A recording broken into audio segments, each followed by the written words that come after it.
여러분, 미국의 대통령 이름을, 역대 대통령 이름을 꼽으라 그러면 몇 명이나 꼽을 수 있을까요? 물어보지 않겠습니다. 일단 28대 대통령이 누구냐면, 저도 몰랐는데 이번에 공부하면서 준비하면서 알게 된 건데, 28대 대통령의 이름이 우드로우 윌슨이라고 하는 사람이라고 합니다. 우드로우 윌슨. 저는 사실 미국 대통령 하면 무식한 건데 링컨밖에 몰라서 다른 사람들은 영 낯선 거죠. 근데 우드로우 윌슨은 정말로 좀 더 낯설었습니다. 이렇게 생긴 분이에요.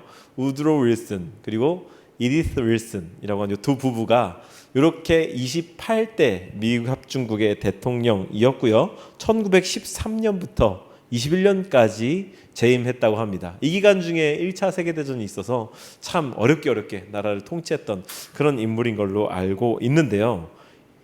임기 중이던 1919년에 큰일이 있었습니다. 이 사람이 뇌졸중으로 쓰러진 거예요. 현직 대통령이. 뇌졸중으로 쓰러지면 어떻게 됩니까? 최고 권력자, 최고 결정자의 자리가 공석이 되고, 그에 따른 정치 행정의 이 결정의 이 공백은 안보에 심각한 위협을 초래할 수 있습니다. 게다가 전쟁 중이잖아요.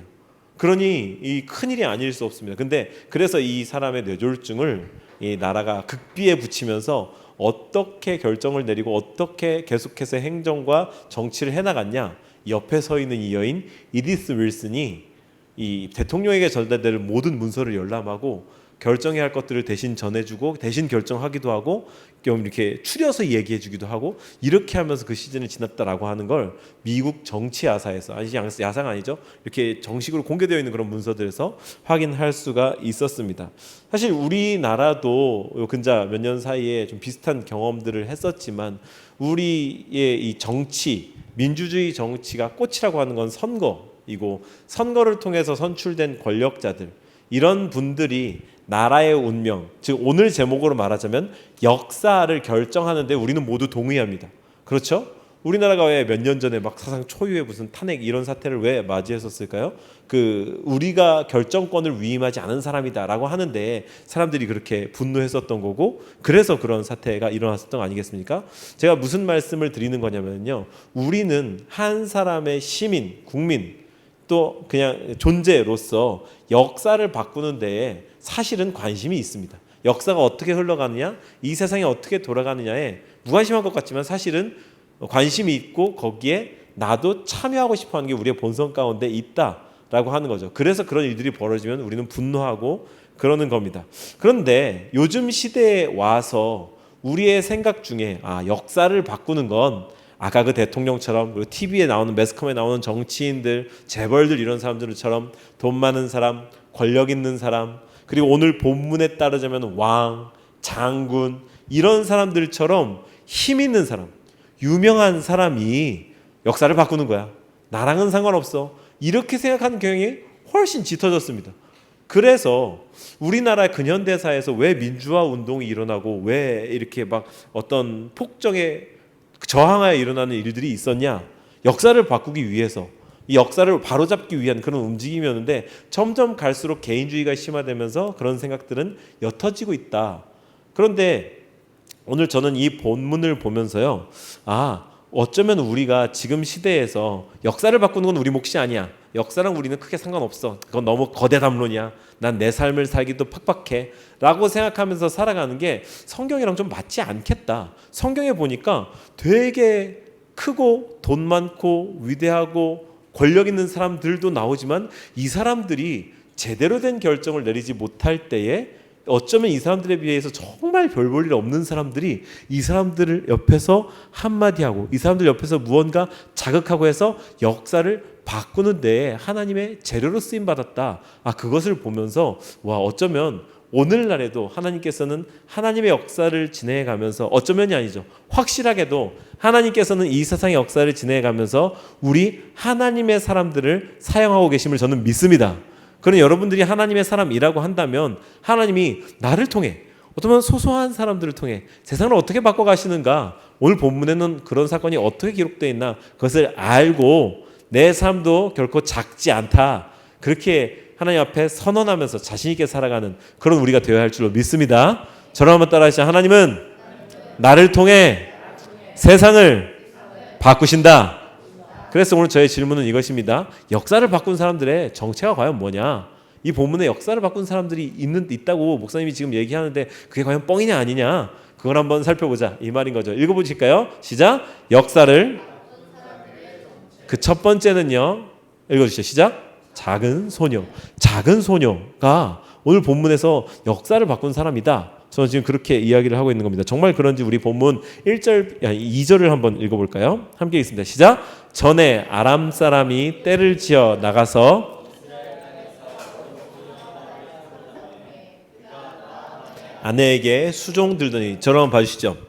아람 왕국과 북이스라엘은 위태위태한 평화를 유지하고 있는 중이었습니다. 두 나라 사이의 평화협정 조약은 있었지만 언제 깨져도 이상하지 않을, 그리고 국경 접경 지역 이런 데서는 소소한 전투들이 벌어지면서 막 침략해서 노략질을 해오고 막 털어오고 이런 종류의 일들은 비일비재했었던 게 당시에 이 동네 근동 지방의 이 정세였었습니다. 그래서 아마 아람에서 북이스라엘에 이렇게 살짝 쳐들어가 가지고 그 국지전을 벌이면서 거기서 이렇게 납치해온 작은 소녀가 있었던 걸로 보여집니다. 오늘 본문에 그 아이가 바로 여기에 표현된 어린 소녀인데요.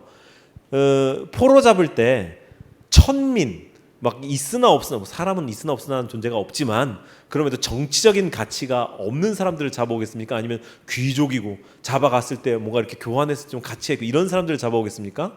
당시 사람들은 귀족들, 좀 신분 높은 사람들, 이런 사람들을 이 볼모로 잡아오는 것이 이 전쟁 때의 풍습이었었습니다. 그래서 이 어린 소녀도 아마 지체 높은 귀족이 아니었을까라고 생각이 되는데요. 좌우간 이 아이를 어린 소녀다라고 묘사하는데요. 이 어리다라는 말이 작다라는 의미도 갖고 있습니다. 작은 소녀. 이 작은 소녀를 오늘 본문에서 클로즈업 하고 있는데요. 이 작은 소녀의 주인된 나아만은 어떤 사람이냐? 성경이 어떻게 설명하고 있냐? 1절을 한번 읽어주시죠. 시작. 아람 왕의 군대 장관 나아만은 그의 주인 앞에서 크고 존귀한 자니 이는 여호와께서 전에 그에게 아람을 구원하게 하셨음이라. 그는 큰 용사이나 나병 환자더라. 그죠? 크다는 표현이 두 번이나 나오고 있습니다. 여러분 지금 집중해서 한번 보십시오. 작은 소녀가 있고 큰 용사가 있습니다. 작은 소녀와 큰 용사. 지금 나아만은 정말 큰 용사입니다. 아람 왕국을 위기에서 건져낸, 우리나라로 따지면 이순신급 되는 정도의 위인이었어요. 이 나라에서는 나라가 위태한 상황에 놓였을 때 이 나아만 장군이 혁혁한 공을 세워서 나라를 일으켰다, 구해냈다 이 말입니다. 그래서 그에게는 크다는 수식어가 두 번이나 붙어 있죠. 그리고 우리가 이 본문을 보면서 이런 궁금증을 마땅히 가져야 됩니다. 아람, 이스라엘의 적국인데 여호와께서 전에 그에게 아람을 구원하게 하셨다. 적국을 구원하게 하셨다고? 하나님의 적국일 텐데. 저를 한번 봐주시죠. 이 열왕기의 독자가 누구라고 했습니까? 지금 한 3주째 얘기하고 있으니까 이제는 대답할 수 있겠죠. 열왕기 독자가? 그렇죠. 포로 잡혀간 이스라엘 백성들입니다. 그렇기 때문에 이 이스라엘 백성들, 포로기의 이스라엘 백성들에게는 우리가 선택받은 사람들이라는 이유만으로 하나님 편들어 주시는 게 아니었어? 라고 이 문장을 충격적으로 보게 되는 겁니다. 우리가 그때 아람이랑 이런 전투를 벌인 적이 있었는데, 아니면 아람이 이스라엘이 아닌 다른 나라랑 전투를 벌였다면 전투를 벌인 적이 있었는데 그때 하나님이 나아만을 쓰셨다고? 우리 위해서 일하시는 거 아니었어? 그렇게 깜짝 놀랄 만한 문장인 거죠. 이방 국가들의 흥왕이 하나님이 그렇게 해주신 거라고? 때로는 여러분, 망하는 게, 상대방이 이기는 게, 내가 이기지 않는 게 하나님의 뜻일 때가 있습니다. 지금 본문은 그런 상황을 증거해 주는 거고, 우리는 승리의 메시지를 듣기를 좋아해요. 사회적으로 성공한 사람들의 간증을 듣는 걸 좋아합니다.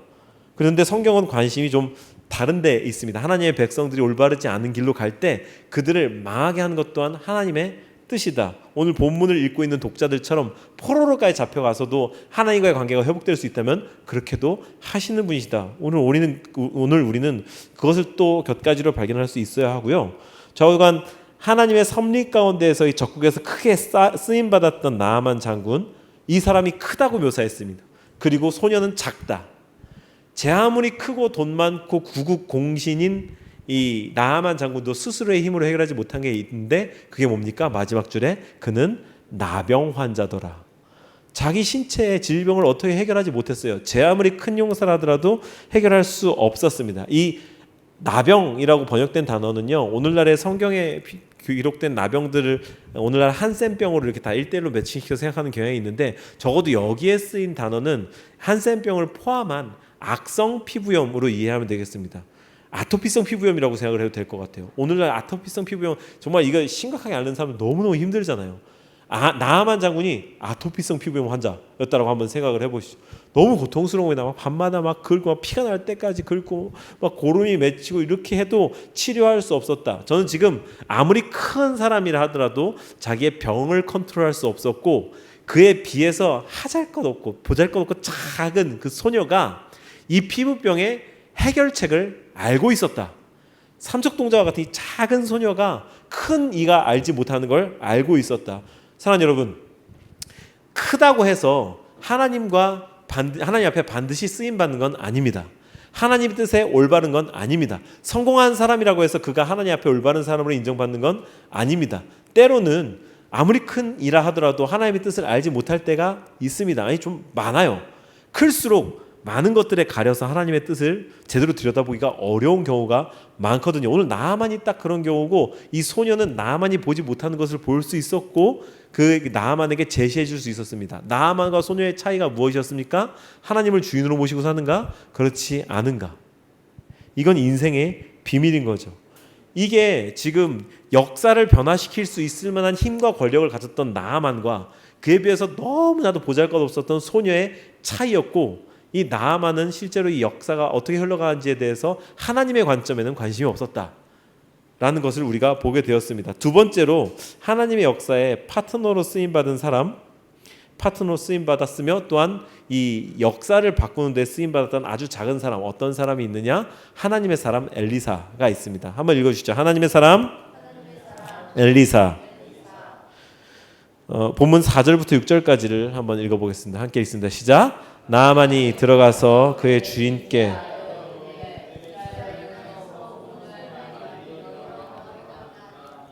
아람 왕이 이르되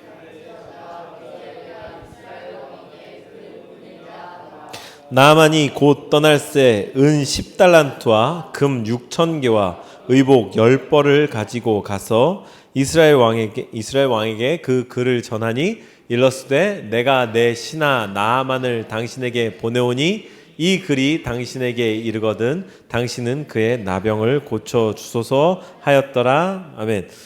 이 나아만이 소녀의 말을 전해 듣고서 곧바로 움직이죠. 곧바로 움직여 가가지고 어떻게 했습니까?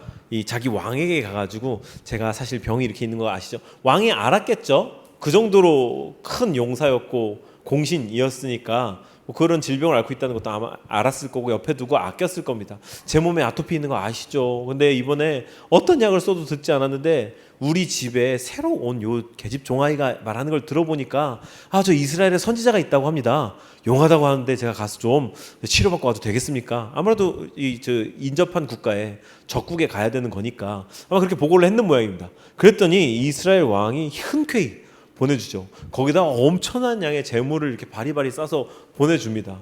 가서 당연히 치료받고 와야지. 할 수 있다면 해야지. 내가 이스라엘 왕한테 친서까지 써주겠어. 이러면서 친서를 써가지고 딱 줘가지고 보냈습니다. 많은 양의 은금을 가지고. 여러분, 이 나아만이 갖고 간 재물이 얼마나 됐을까요? 한번 본문을 한번 볼까요?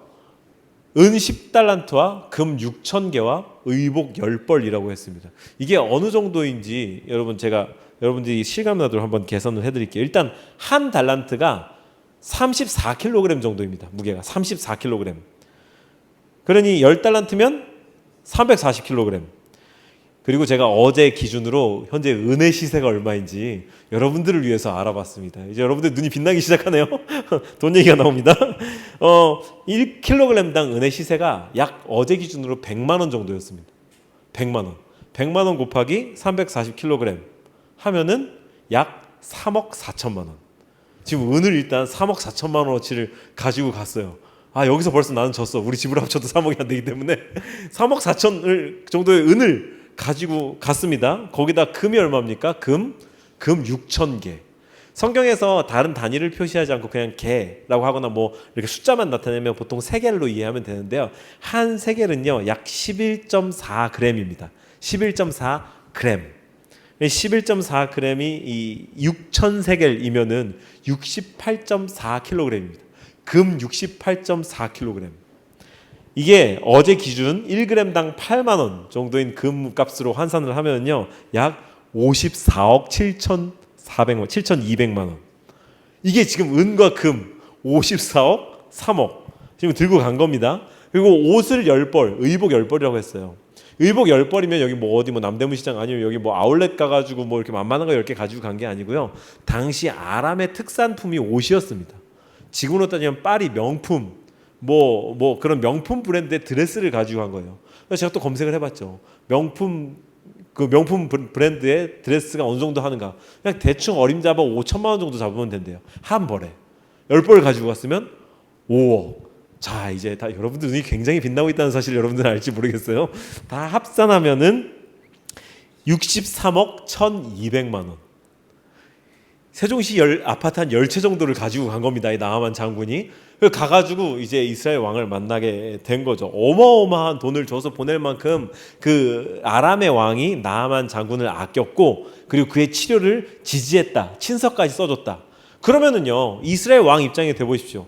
이만한 돈을 가지고 왔고 그리고 자기를 찾아온 게 아니라 선지자 찾아왔지 않습니까? 그러면 선지자에게 치료받게 하면 되고 이거 감사히 받으면 되고 약간 우호적인 입장으로 보이면 될 텐데 이스라엘 왕이 어떻게 반응했습니까? 7절 읽어주시죠. 시작. 이스라엘 왕이 그 글을 읽고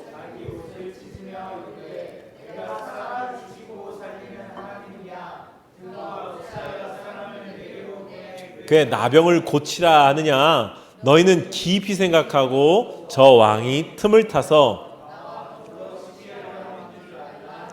보세요.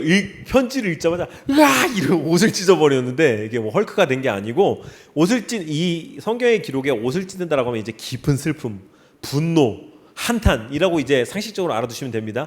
정말 너무너무 화가 나고 절망적이었던 거예요. 이 강한 나라가 우리한테 돈을 이만큼 막 60억 이렇게 보내면서 불치병인 사람 같이 보내면서 치료해 뭐 치료하기만 해봐 이렇게 받아들인 거예요. 아 드디어 빌미를 잡아가지고 전쟁을 하자고 하는 거구나. 내가 어디 하나님이야? 야, 나한테 이 병 어떻게 치료하라고 그러는 거야? 야 지금 저 말 곧이곧대로 듣지 말고 틈 타서 나한테 시비 걸려고 하는 거니까 긴장하고 잘 지켜봐. 이렇게 지금 완전히 상황을 다르게 받아들이고 있는 겁니다. 이스라엘 왕이 막 진짜 너무 화가 나고 절망적이고 정말 한탄하고 있는 거죠. 그런데 여러분 이스라엘 왕이 왜 화가 났습니까?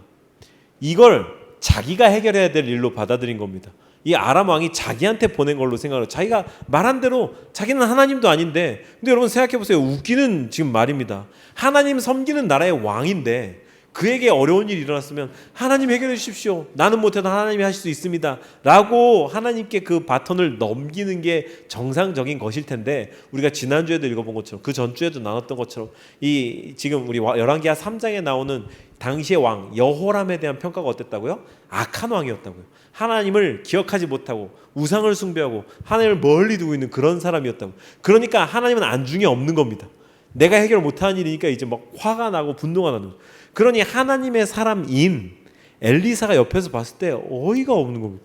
아니 우리 왕이 왜 하나님의 사람이라고 하는 선지자가 여기 있는데 하나님이 날 통해서 하신 일이 얼마큼인데 저렇게 옷을 찢고 난리지? 8절 한번 읽어주시죠. 시작. 하나님의 사람 엘리사가 이스라엘 왕이 자기의 옷을 찢었다 함을 듣고 왕에게 보내 이르되 왕이 어찌하여 옷을 찢었나이까 그 사람을 내게로 오게 하소서. 그가 아니 여호람 왕이시여 왜 멀쩡한 옷을 찢고 앉았습니까? 지금 이스라엘에 선지자가 없습니까? 나 선지자요 선지자. 나한테 보내시면 될 거 아닙니까? 약간 작심하고 비난하고 있는 거예요. 하나님 안 믿으세요? 하나님 능력 안 믿으세요?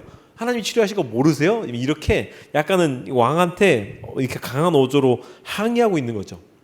다시 한번 묻습니다. 11개의 독자가 누구라고요? 포로기의 이스라엘 사람들입니다. 이 이스라엘 사람들, 이 책을 펴서 읽고 있을 이스라엘 백성들한테 강한 질문, 해결되지 않는 질문이 뭐냐? 하나님 우리를 버리셨나?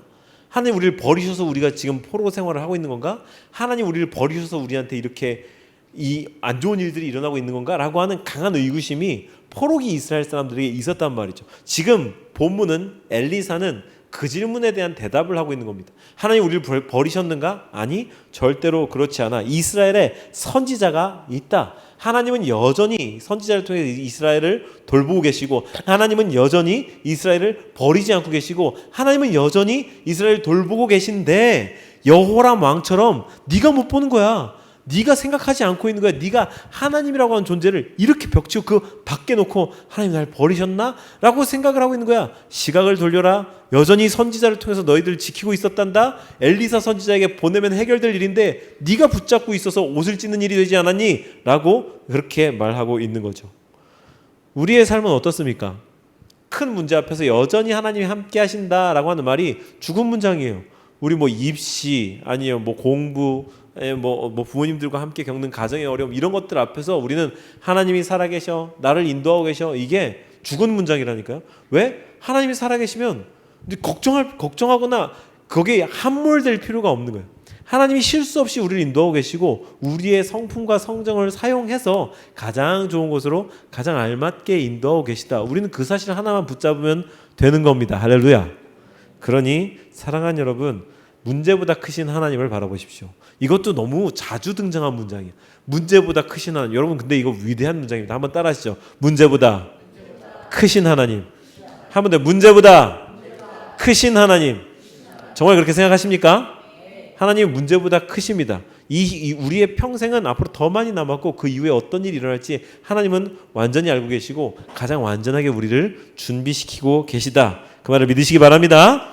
마지막으로 하나님의 일에 쓰임받은 이 역사를 바꾼 작은 사람, 이 큰 나아만도 큰 이스라엘 왕도 전혀 하나님의 역사를 눈치채지 못하고 역사에 대한 올바른 시각을 갖지 못하고 막 이 병은 치료받을 수 없을 거야. 또 이 나아만 왕을 우리는 치료할 수 없을 거야. 결국 전쟁하게 될 거야. 이렇게 어리숙한 판단, 눈이 가려진 판단을 내리고 있을 때에 마치 작은 소녀가 올바른 이야기를 했던 것처럼 엘리사가 올바른 이야기를 했던 것처럼 마지막으로 그렇게 올바르게 역사를 바로잡는 하나님의 사람 어떤 사람들이 있었는가 읽어보시죠. 시작. 나아만의 부하들. 본문 9절을 한번 먼저 읽어볼까요? 시작. 나아만이 이에 드디어 이 지체 높으신 나아만 장군이 64억을 들고 자기의 모든 식솔들을 거느리고 이렇게 쫙 가가지고 이제 엘리사 앞에 가서 섭니다. 엘리사 문 앞에 서가지고 똑똑똑 엘리사 선지자 계십니까? 아마 본인이 직접 녹화하지도 않았겠죠? 이 시종이 가가지고 놓고 대신하고 했겠죠? 엘리사의 집 문 앞에 딱 섰습니다. 그런데 엘리사가 어떻게 대우하냐? 시작. 엘리사가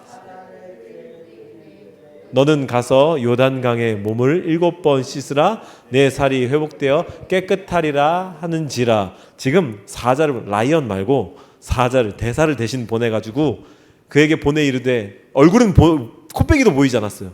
똑똑똑 엘리사 선지자 계십니까? 나아만 장군께서 보자십니다. 문 열고 나왔는데 사환이야. 사자야. 대리자야.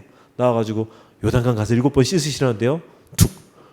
나아만 이 지금 아람 국가의 2인자인 나아만 와 열번 뚜껑이 퍽 열리면 나를 지금 이렇게 대접한다고? 내가 우리나라에서 얼마나 대단한 사람인지 지금 모르나 본데 그러면서 너무너무 화가 난 나아만 왕 뭐라고 합니까? 시작. 나아만이 노하여 물러가며 이르되 그의 하나님 여호와의 이름을 부르고 그의 손을 그 부위에 흔들어 나병을 고칠까 하였. 야, 내 생각에는 그게 이렇게 나와가지고 막 화려하게 막 난리 법석을 피우면서 나한테 이렇게 해야 그렇게 해야 병이 나을 거라고 그렇게 생각이 되는데 지금 뭐라고? 12절 시작. 다메섹 강 아바나와 바르바른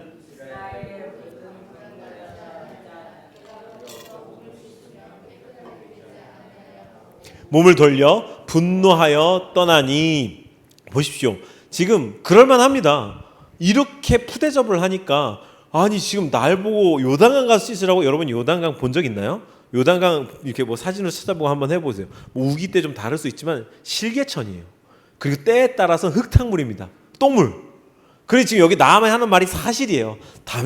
다마스커스에 흐르고 있는 강 아바나와 바르바 이게 더 크고 넓고 깨끗한데 야 내가 깨끗할 것 같았으면 거기 가서 씻으면 더 깨끗한데 지금 뭐? 저 똥물 들어가서 씻으라고? 이러면서 지금 화가 이만큼 직접 나와서 대면하지도 않고 똥물 가서 씻으라고 얘기를 하니까 야 가자 씨 내가 여기 밀어버리란다 막 약간 이렇게 흥분하고 화가 나가지고 떠나려고 하는 거죠. 근데 여기에서 사랑하는 여러분 여기에서 나아만이 확 흥분하게 했던 아주 중요한 키워드가 있는데요. 11절에 보니까 제가 빨간색으로 뭐라고 해놨습니까? 나아만이 노하여 물러가며 이르되 내 생각에는 우리 이 객관적으로 한번 상황을 들여다봅시다. 나아만한테 누가 가서 하늘의 존재가 찾아가서 아니면 뭐 정황적으로 나아만이 엘리사 선지자께 가면 누가 와서 엘리사 선지자가 직접 나와 맞이하면서 손을 흔들면서 치료해 줄 겁니다 라고 누가 얘기해 줬나요? 아니에요.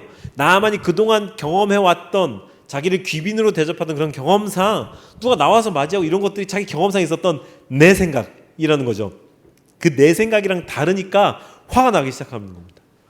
여러분 우리는 타인과 관계를 맺으면서 살아갈 때 내 생각을 갖고 만납니다. 그거 나쁜 게 아니에요. 내 생각이라는 게 있어야 다른 사람과 대화하고 그 사람을 맞이할 수 있는 겁니다. 그런데 문제는요, 그 내 생각이라는 게 틀렸을 때 일어납니다. 다른 사람과 내 생각의 갭이 문제를 일으킬 만큼 클 때 그때 문제가 일어납니다. 그래서 우리는요, 내 생각을 가지고 있대 상대방의 생각이 어떤지 상황이 어떤지까지 살필 수 있는 지혜도 있어야 합니다. 그런데 여기서 나아만은 내 생각에는 하나님의 선지자가 이렇게 할 거다라고 하는 것 때문에 극대노하기 시작한 거죠. 그런데 여러분 이게 타인과의 관계에서도 그렇지만 우리가 하나님과의 관계에서 개인적 1대1 하나님과의 관계에서 여러분들의 생각은 어떻습니까? 내 생각에는 지금부터 3일 동안 저녁 시간에 한 10분씩 기도하고 나면 전교 등수가 2배로 오를 것이다. 그런데 그렇게 기도했어. 근데 2배가 안 올랐어. 그럼 우리는 똑같아지는 거예요. 내 생각에는 이렇게 기도하면 하나님이 전교 등수를 올려주실 거라고 생각했는데 안 그러셨어. 분노하고 떠나니라. 여러분 제가 지금 우스갯소리처럼 이야기를 하는데 제가 케이스를 너무 이렇게 희화화했지만 우리는 여기 이 공식에 꼭 맞는 하나님과의 관계를 맺으면서 살아갑니다. 내 생각에는 어떻게 하면 하나님이 어떻게 응답해 주실 거야. 하나님께서 우리에게 행하시는 일들은 하나님의 뜻대로 하나님의 능력대로 하나님의 주관대로 하나님의 계획대로 인도해 가시지 우리의 생각과 반드시 같지 않을 수 있다 이고요. 우리는 그럴 때 뭘 기억해야 되냐? 맞는 쪽은 나다 하나님이다? 하나님이다. 하나님께서 항상 완전하게 맞으시다라고 하는 그 사실을 반드시 잊지 말아야 합니다. 그래서 획 돌아갈 때 나아만에게 아주 좋은 기회가 생겼습니다. 나아만은 이것 때문에 그냥 역사의 뒤안길로 사라질 수 있었는데 어떻게 역사를 바꾸게 됐냐? 이름도 표기되지 않은 아주 작은 나아만의 부하들이 등장했기 때문에 그의 종들이 이렇게 얘기했죠. 함께 읽어주시죠. 시작. 그의 종들이 나와서 말하여 이르되 내 아버지여 선지자가 당신에게 큰 일을 행하라 말하였다면 행하지 아니하였으리까 하물며 당신에게 이르기를 씻어 깨끗하게 하라 함이리까 하니 아니 주인님 여기서 아버지여 그런 거 주인님 이런 뜻인데 주인님 좀 고정하고 들어보십시오. 더 큰 일을 하라고 했으면 안 할 겁니까? 64억 들고 왔는데 가서 600억 들고 와 하면 안 들고 왔을 겁니까? 했을 거 아닙니까? 근데 하물며 실개천 가서 7번 씻으라는데 믿져야 본전인데 하고 가시죠. 이렇게 이들이 나서서 말렸습니다. 그런데 나아만이 위대한 이유가 이제 이 다음 절에 있는 거죠. 읽어주시죠. 시작. 나아만이 이에 내려가서 하나님의 사람의 말대로 요단강에 그의 살이 어린 나이에 살같이 회복되어 깨끗하게 나아만이 이 얘기를 들었습니다. 그 종들이 부하들이 막 와가지고 주인님 고정하시오. 무슨 고정 확실히 닥쳐 이러면서 이제 막 전투를 벌이고 이랬으면 나아만은 아마 피부병 환자로 죽었을 겁니다.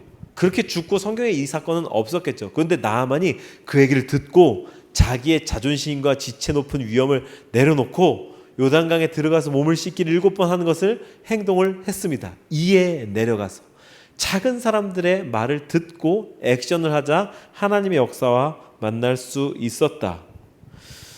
사랑하는 여러분, 부하들의 충언에 반응했던 이 나아만은 참 굉장한 사람, 좋은 사람, 대단한 사람입니다. 그가 비록 적국을 섬기는 이방신을 섬기는 사람이었을지언정 하나님께서 이 사람을 사용해서 아람 왕국의 역사에 간섭하였을 만큼 그에게는 참 훌륭한 구석이 여러 가지 보입니다. 오죽하면 그의 여종도 그에게 피부병이 나았으면 좋겠어요. 제 고향에 가시면 나을 수 있을 텐데, 만약에 나아만이 이 여종을 막 틈만 나면 너 왜 이렇게 일을 못해 멍청아 이러면서 쥐어받고 이랬으면 확 피부병 걸려서 돼져버려라 이러지, 그 깨끗게 나을 수 있는 방법을 안 알려주지 않았겠습니까? 그런데 그렇게 알려주었고 그 부인도 남편에게 가서 이야기를 할 수 있었고 인품이 괜찮았다라고 하는 말을 하고 있는 거죠.